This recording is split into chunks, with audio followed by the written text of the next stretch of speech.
Our life here began out there, when the 12 tribes left Kobol. They traveled far into the stars and settled here in the 4 systems of Cyrenus. The start of the Cylon War can be traced back to Greystone Industries on Caprica. Scientists there incorporated cutting-edge metacognitive technologies with their U-87 combat unit and created the first Cylon. It was only a matter of years before they revolted against their creators. The resulting Cylon rebellion set Caprica City alight, and as the tensions escalated, the Cylon War engulfed the 12 colonies. Humanity, separated and alone, could not defeat the Cylons. The 12 colonies joined together and formed the first federal government under the Articles of Colonization. Colonial Fleet was established to defend the colonies. As part of the agreement, Daedalus Shipyard was tasked with building a new battlestar for each colony. Sensing a shift in balance, the Cylons spearheaded an orbital strike on Pycon. Colonial Fleet HQ was annihilated, and with it, many of the fleet's senior admiralty.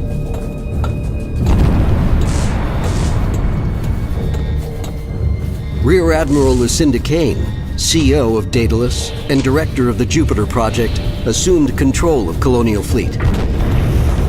Under Kane's supervision, Daedalus continued to build the Jupiter-class battlestars. Colonial Fleet grew stronger and protected the colonies against the growing Cylon threat.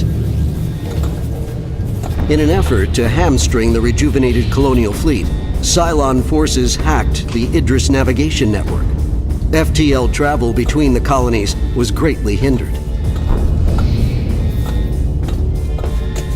Cylon forces used this opportunity to ambush the underdefended populations of the H2 colonies.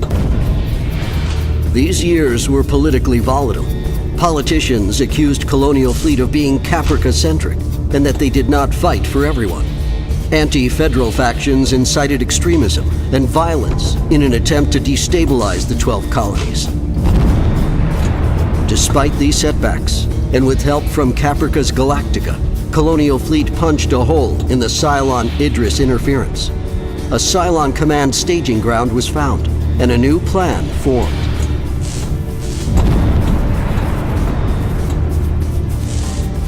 Colonial Fleet infiltrated and then destroyed the Cylon Command base station.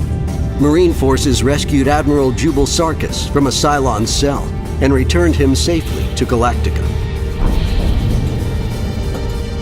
Using data retrieved from the base station, Colonial Fleet sought to locate and eliminate the last of Cylon Command. The data proved incorrect, and the Anabasis expedition was ambushed out in the furthest reaches of colonial space.